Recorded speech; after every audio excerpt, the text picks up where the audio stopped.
Well, howdy there, folks. This is your host, ID Jester. Thanks for checking out my video. Well, this is just going to be a wrap-up video about the scenario we just finished on our channel here. Of course, we're talking about 88 It's On scenario ASL starter kit S14. So I'm just going to give you my thoughts and opinions and talk about it for a few minutes and, kind of go over things. So, first off, probably a lot of people out there wondering exactly. We started this scenario with two, not one, but two hidden HIP guns, hidden in place in guns. We only ever showed you where one is. I will show you where I put the second one, and then we're going to talk about why. Where is it? Here it is. So I actually set it up in I4 with a covering arc of I5J4. So. Let's clone this. So I actually put it in this hex, and we're gonna rotate it. What is that? Counterclockwise. So that was basically the setup there. And I'm going to tell you why I did that. Probably in hindsight, it was a debate about whether to put this second one either over into these woods here or back here at the very bottom. And probably a little bit of debate about why I never actually showed the unit. So if you remember way back in the beginning here, we had a bunch of German units here. I'm just going to use this as a just an example here. We had units here in these hexes. We had German units here. We had a few units out here in the little town in the valley here between the mountains. And then we had a little backup group back here, depending on whether these guys broke first or these guys broke. And my whole thought was the American player having to come in here, if they're going to cross this open terrain, because green here is not a line of sight hindrance if you're not at the same level. These guys were up at level 1. So basically, these guys moving out here are just going to get shot to death. The American player knows that. The German player knows that. So he's going to have to force his units up here. And that was kind of my goal is for the German player setup, in that my goal is to make the Americans come down here, get on the hill, and not come through this open area, because, the only one area that they could get to is this one building here, and then they got a bunch of more clear territory as well. Do they want to spend a lot of time just coming here and prep firing and not moving? Sure, I'll let them do that, but they're going to have to live through all of our defensive fire to get over there. So just by having those concealed units up here on the hill, I thought the American player would have to focus in on coming around either through this gap here or up on the hill. Fortunately, I was trying to get them to go up on the hill. So that's why I decided to place my, what did I do with the second gun? Here it is. My second gun here was, I was thinking, my original setup here, oops, wrong way, concealment with our HIP things was, when the Americans get up here in these buildings, then we'll have clear line of sight to both of them with both of these anti-tank weapons or anti-tank weapons, AA guns, 88s, and we'll be able to blow them away. And that was kind of my game plan. And what ended up happening was the Americans ended up getting the squads up there, but they got pretty much, they were back here, so we didn't have line of sight back here. So I didn't want to bring this one out. The only other Americans were here, and that's the ones that this guy shot at.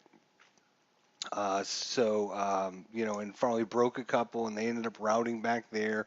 So there wasn't any need to reveal this second one or use it to fire on already broken units. Keep the Americans wondering and worrying about where the other hidden gun was. And so I'm thinking, if I can use these two guns to basically annihilate any Americans that come here, which, starting from up in this position, they're probably going to end up in this general area. Then we can use our reinforcements to come over here and help the town defenses.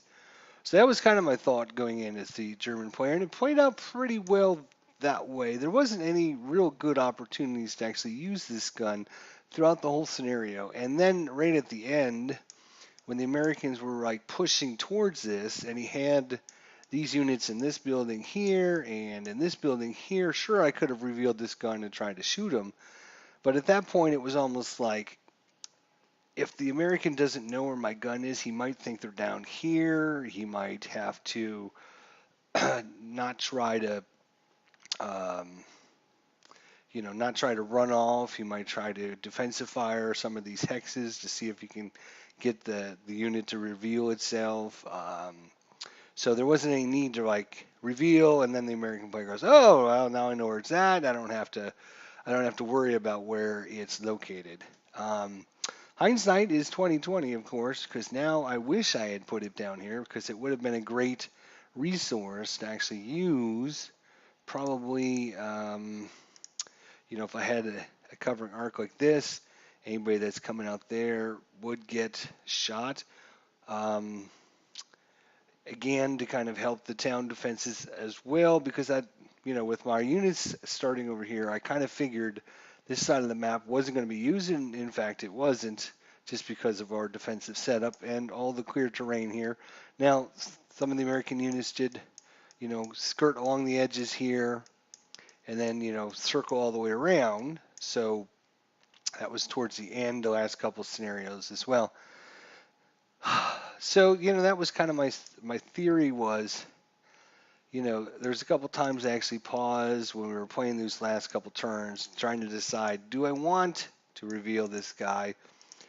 Is it worth revealing now to try and take a shot at any of the units, and try to hopefully do some damage to it? Or is it better just to not let the American player know where it's at, make him worry about, okay, well, now we've broken through his defenses, there's got one gun left somewhere, it's probably down here.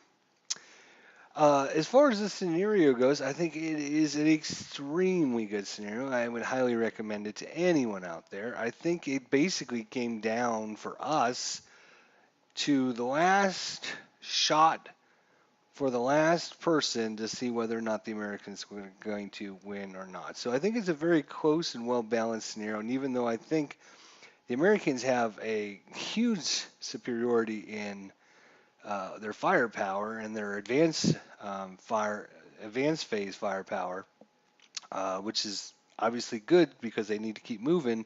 There's not a lot of time in this scenario. And I think it's pretty well balanced. Maybe, maybe just another half squad or maybe another squad for the Germans, I think would, balance it out just ever so slightly.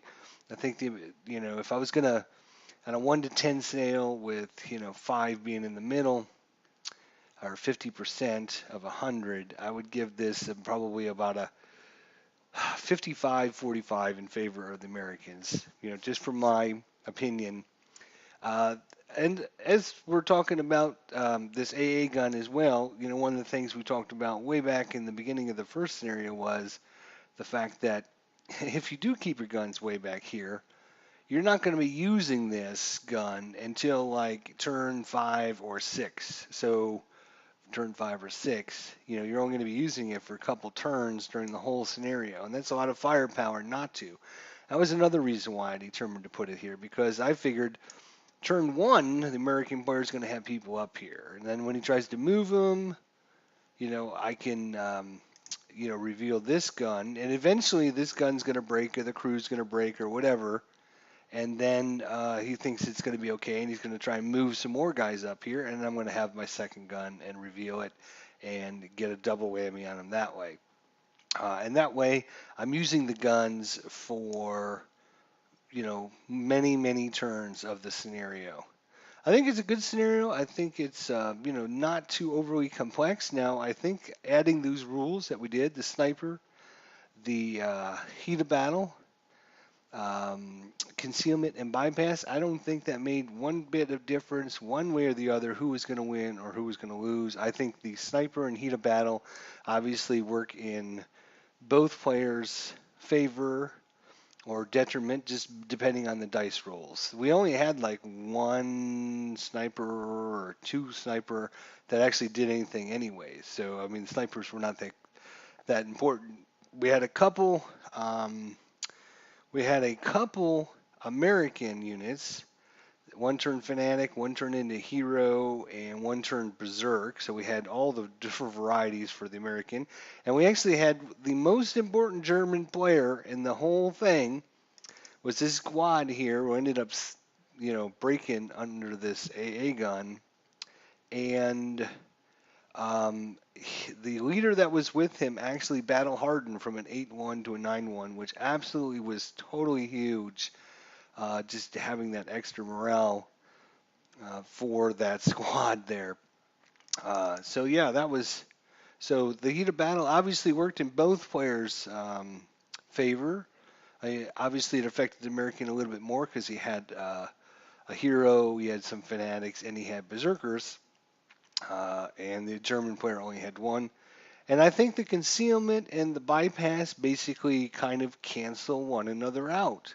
I really do. I don't think concealment obviously helps the defender, but the bypass actually helps the attacker, in this case the American, because they're able to get across the battlefield a little bit faster, not having to spend 2 movement points to go into this hex, and then 2 movement points to get into this hex. They can bypass it and get down here, 1 movement point or 1 movement factor, 2 movement factors, 3 movement factors instead of 1, 2, 3, 4. Boom, you're done. So instead of ending up, in this hex, the American player can end up here, advance into this hex, which is a big difference because they're now not in the clear terrain there. So I think the bypass obviously helps the attacker, and I think the concealment obviously helps the defender. And I think these kind of balance one another out. So I think if we do another starter kit scenario, I think I would add those same rules and possibly even maybe another 2 or 3 rules, maybe some of the minor ones. There was some mistakes that we made during that. Hopefully you watched and look at some of the chat that I got from some of the great players that actually watched and happened to see some of the things that we did incorrectly. The Berserker unit that moved up here shouldn't have broke. He should have just continued going Berserk. I mean, it makes sense. And actually, this stack here that was actually the hero stack for the Germans actually might not have been the hero stack it could have been, because this 9-1 leader, during one of its attacks, it rolled a 9, and I did not pin it. And that leader gave a -1 die roll modifier for the crew or the squad, I forget which one it was, to see if they would break, and they ended up not breaking because of the -1 when they should have broken. So in fact, both this could have been pinned and this could have actually been broken, which would have obviously allowed the American player to win. And that's how razor thin I think this scenario is. It could go either way, just depends on the dice rolls. I think it does slightly favor the American player, but I think it's a good fun scenario if you are familiar with starter kit. You can definitely play this with just starter kit rules. If you are ASL player, you can play this with the ASL rules, and I think it could be very interesting. Like I said, probably the only thing that could have, changed the scenario a little bit, obviously, is to have a gun in the back line here. Could have helped, secure this back. And, the last couple turns, I was really regretting putting it here. But I think my logic and thought about the process, forcing the Americans, put all of our German stacks here and here and here, and forcing the American, up on the hill or behind the hill in this way, brings these two guns in to play a lot more than keeping them all the way back here when they're only going to come in on turn maybe 5, maybe turn 6. So, that extra firepower up front definitely helped. There's not a lot of terrain you can actually place these guns and keep them hidden. You can obviously place them anywhere you want. You just can't keep them hidden as soon as someone can see them. But I think it's a really good scenario. I definitely would highly recommend it. It's fun.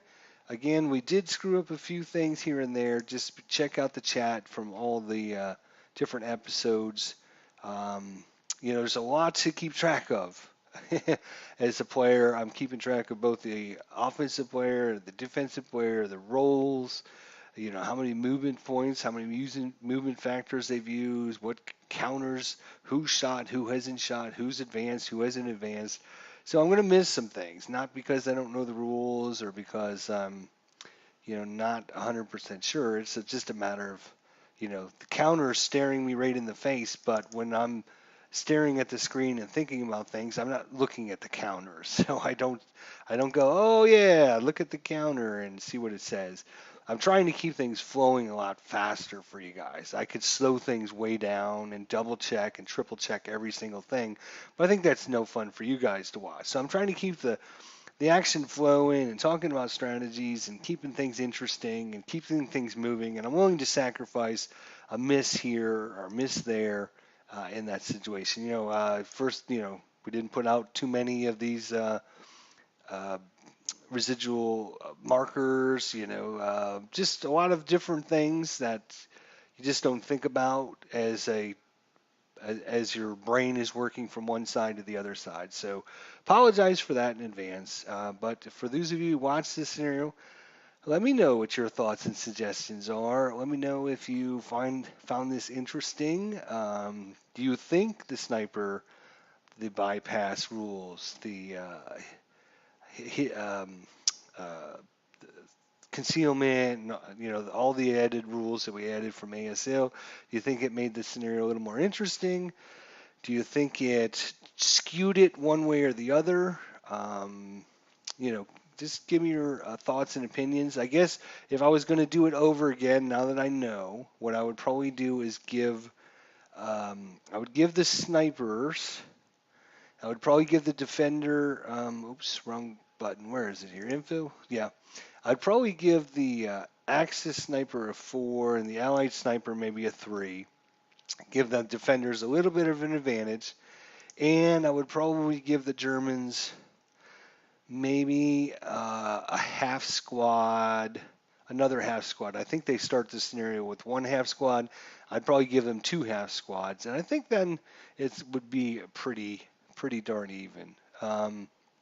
So it'd be interesting to see what you guys think. So again, this is just a short video just talking about what I think of the scenario, talk about where the guns are, why I placed the guns where I wanted to place them, and my thoughts and strategies. Let me know what your thoughts and strategies on the guns are. Um, you know, as I mentioned, I mean, my main strategy is use the firepower of the guns for as many turns as possible. And also because they're not known until I shoot them, uh, keeping this one hidden and not knowing where making the American think about it, worrying about it towards the end, the last couple scenarios, and instead of taking shots at these guys because it was facing the wrong facing, so it's going to take a hell of a penalty to turn. It's going to be a +2 because it is a quick turret, a quick turn turret there, so it would only take 2 hex binds, so it would be +2, +3 for the buildings, +5, blah blah blah, +1 for the orchard is 6. So we're already at a +6 just to turn around and shoot at this guy. Was it worth it, or is it better off just hiding it, not letting the American know where it was? And I debated, and sometimes you make good decisions and sometimes you make bad decisions, and that's what you try to do. You try to force your opponent to make a bad decision that you can exploit. And maybe I made a bad decision because my opponent was doing things, and so that's just part of ASL. So thanks everyone for watching. Hopefully you guys enjoyed the series. If you have a scenario that you have in mind for our next encounter, whether it be a starter kit or a full ASL scenario, let me know in the comments section and I'll take a look at that and see if it's something that might be doable. This scenario was actually recommended by one of my subscribers, so if you want to see a scenario played, if you're interested in that, give me a Give me a scenario and let me know what you think of it, and then maybe we'll bring it to the table and get to play it for you guys. All right, everyone, have a great evening. We'll talk to you later. See ya.